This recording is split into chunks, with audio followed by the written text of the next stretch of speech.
Alan Tudyk plays Harry in Resident Alien. I'm Matt Noble of Gold Derby. Want to start off by asking you, Alan, what is the bigger stretch for you as an actor?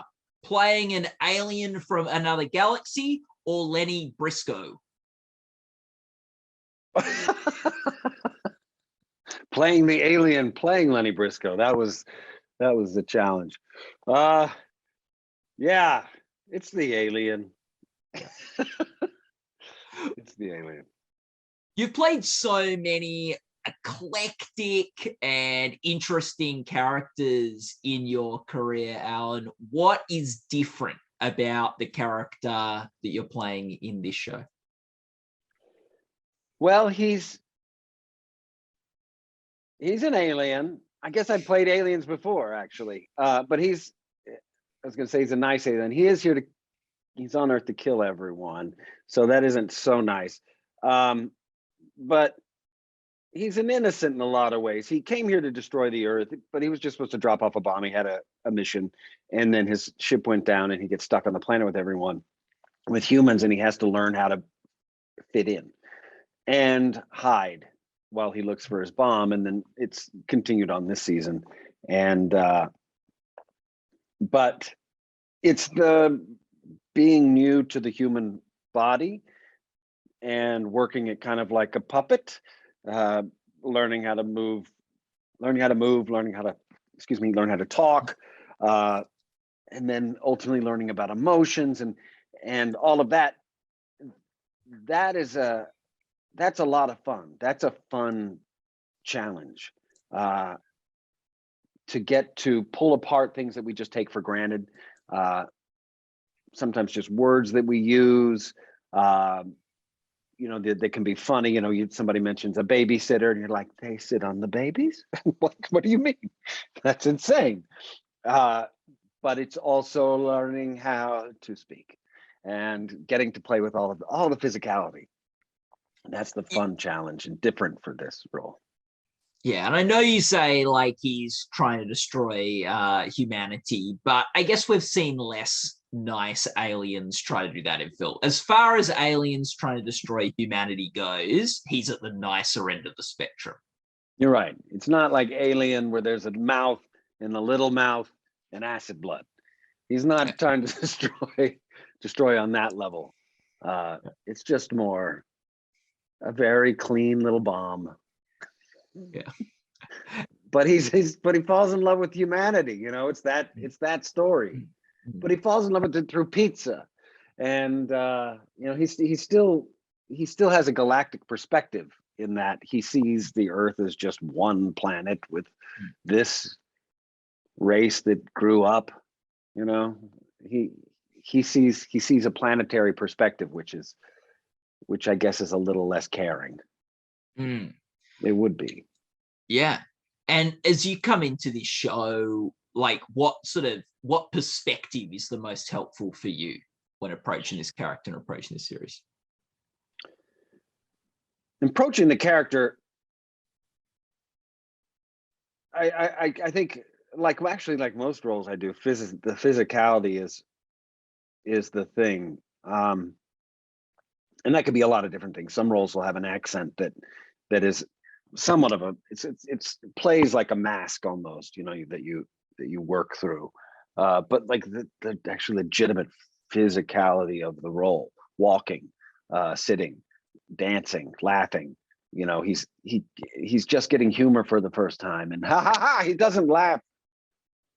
He just has no education about humans. He's all impulse, and there's no filters, and he has no governors on his motors. They're just wide open or not there.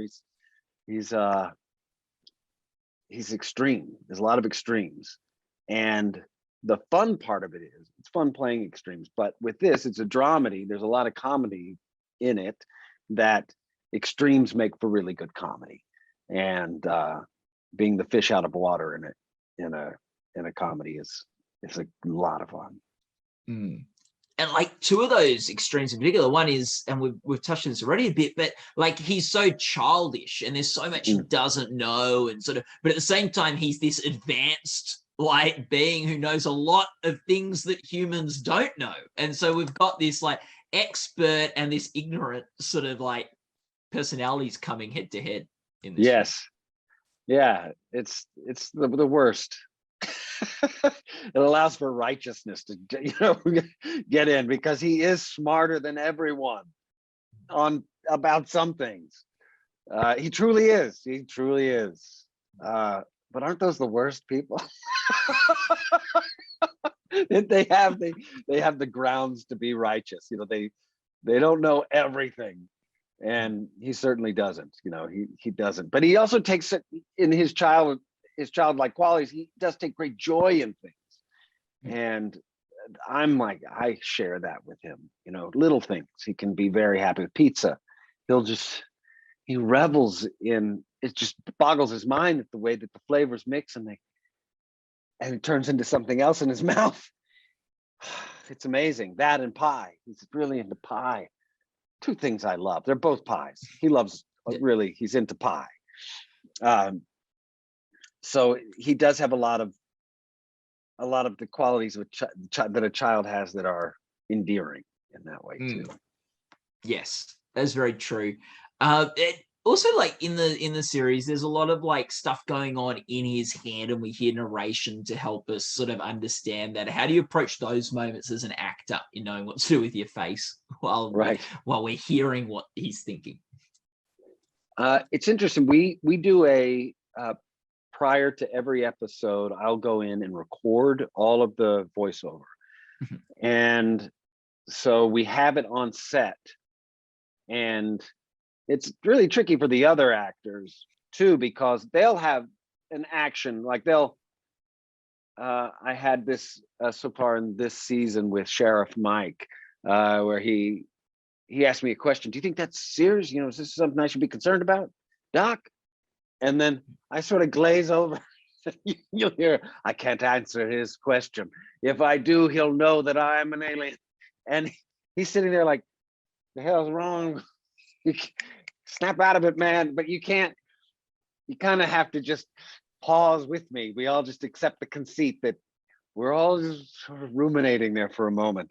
But we have the voiceover, which is good. And it's, in acting, you don't want to indicate. That's like the number one thing. Don't indicate. I feel sad, so I'm gonna make a sad face. I feel happy, so I'm happy. That you have to work at a much deeper level to make it any good. And when the narration's going on, I found that a little indication is actually not so bad. Yeah. Because I've done it where I've just felt these things that are being said deeply, concern, whatever. There was a monologue about this season about me trying to figure out this race of people and what do I want to do, and now I can't get off the planet because my spaceship crashed and blah blah blah, and I had a lot of talking, and I'm just sitting there sort of going through this stuff, feeling it, but it's kind of boring. So you kind of have to, it's kind of good to just throw a little, let yourself breathe through it and act at it a little bit. It can support it. This work can support that. Have you figured out anything about this race of people through making Resident Alien? It comes in, bits and pieces. I know that they don't require a mate to, or the men and the women, either one can get pregnant. And they have thousands of babies, and then they just leave them in the Icewind Desert. That's a big part of this season, because there's this baby right there that comes along, and you hear a lot about what Harry thinks about parenting, because they don't have it where he's from. You just put them out in the Icewind Desert, and whichever one survives, they get to live. They have purpose.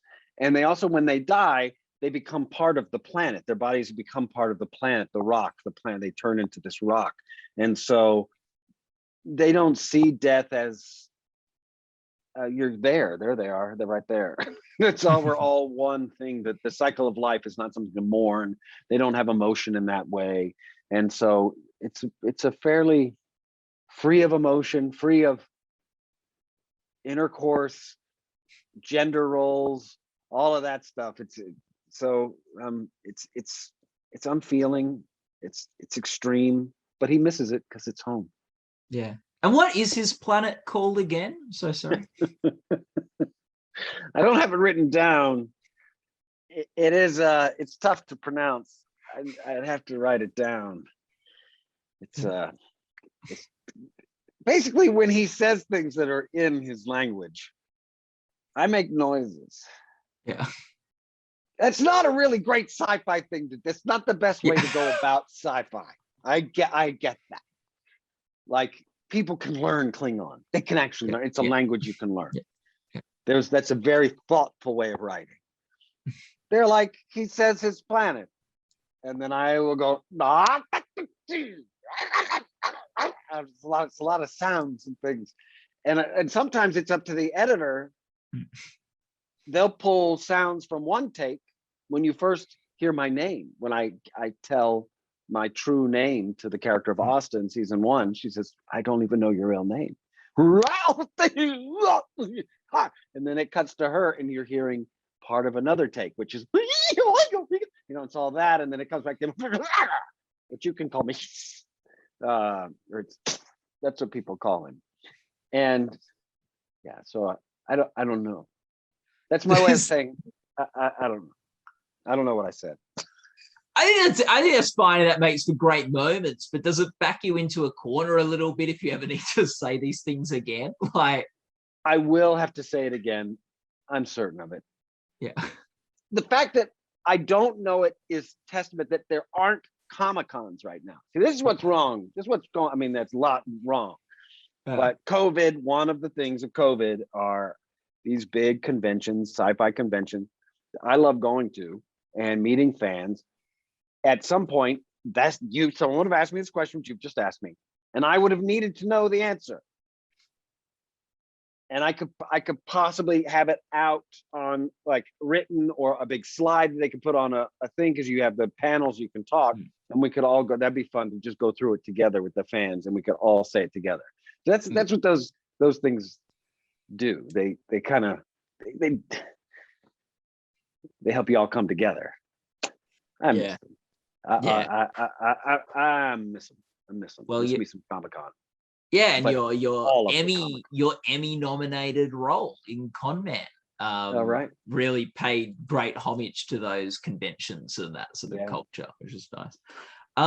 One of the things that your character says I think it's through narration in the season, is that human memories are knowledge, not just knowledge of what has been, it contains feelings of moments.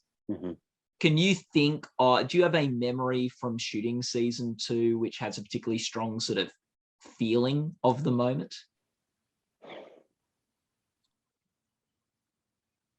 The one that's coming to my mind is one that is not out yet. Can you share it without spoiling, or is it? No. I can't. No, because it comes after a big long. It's sort of like I think it might even happen in the episode right when we come back, or the one after.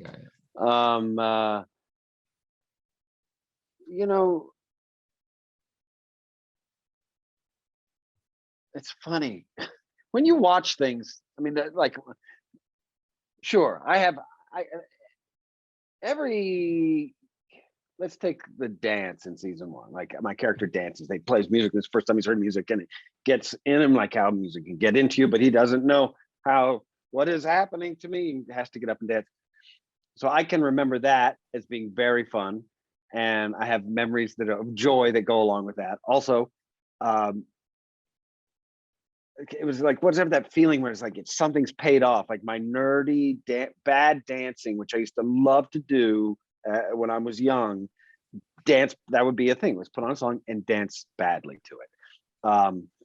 It paid off. In this moment, I was doing what I had been doing since I was a kid, and it was perfect for that moment. But then, like, you have the feeling on top of that, like, it's a cold day. There's no like, there's so many memories that go into it. It's a cold day. The producers were on set. and it was the pilot.